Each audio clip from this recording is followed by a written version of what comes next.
Halo semuanya, wah saya benar-benar antusias banget buat mandu sesi penjelasan kali ini.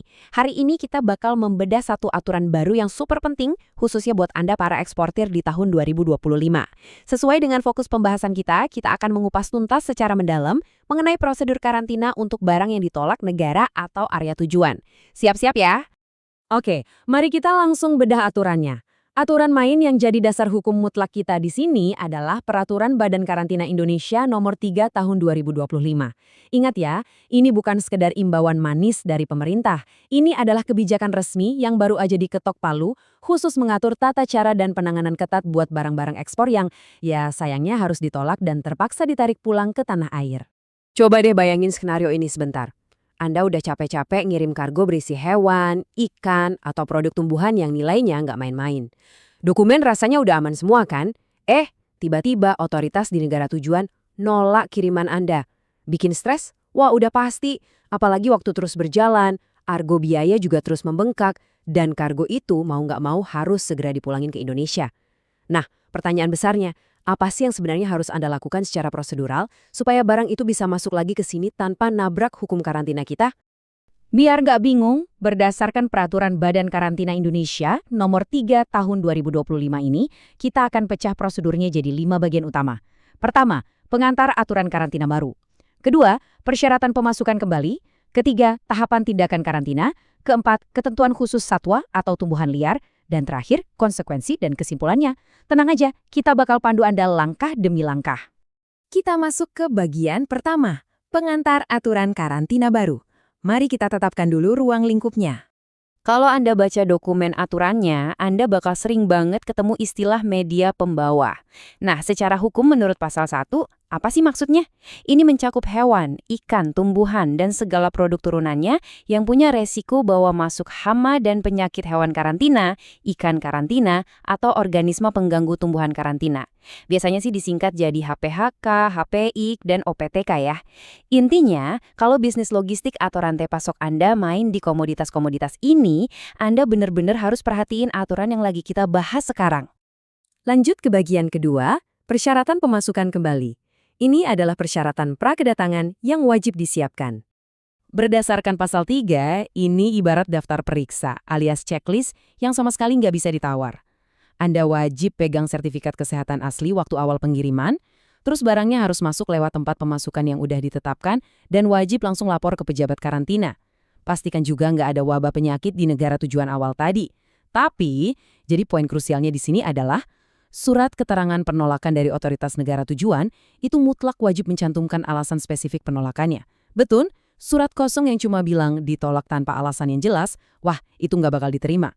Sekarang kita masuk ke bagian ketiga, tahapan tindakan karantina. Sebuah perjalanan prosedural. Mari kita lanjut dan lihat bagaimana proses ini berjalan tahap demi tahap.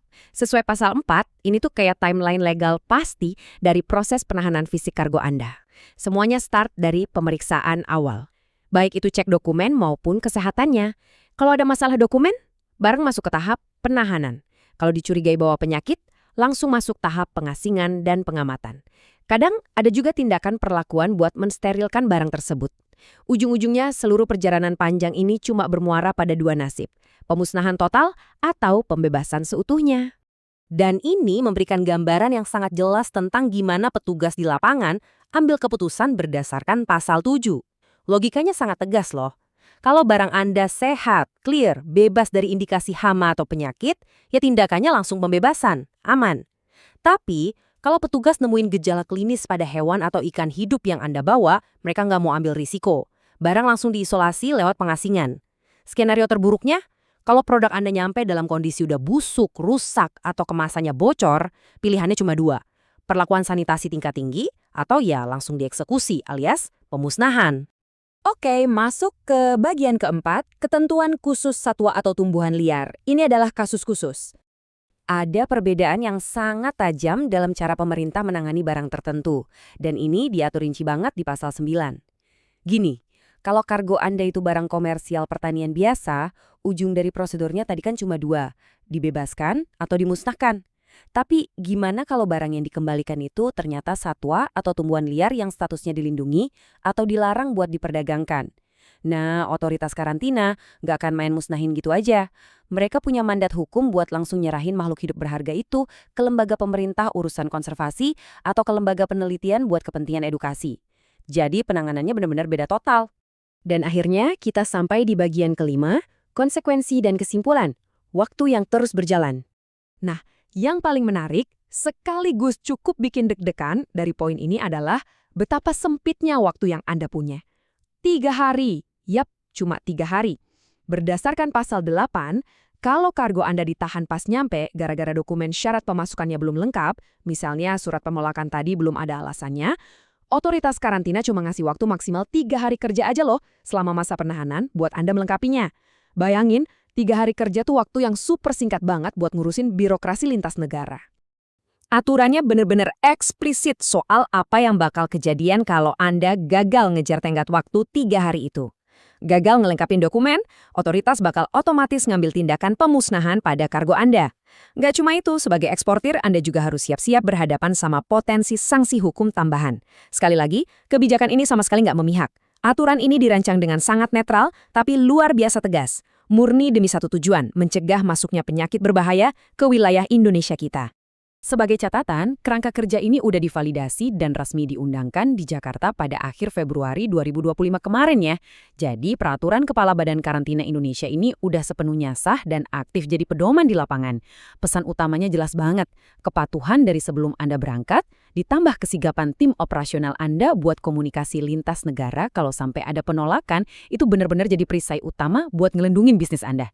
Setelah kita runtut bareng-bareng seluruh prosedur hukumnya, mulai dari tahapan penahanan sampai ketatnya deadline 3 hari tadi, ada satu pertanyaan penting yang mau saya lempar buat Anda renungkan.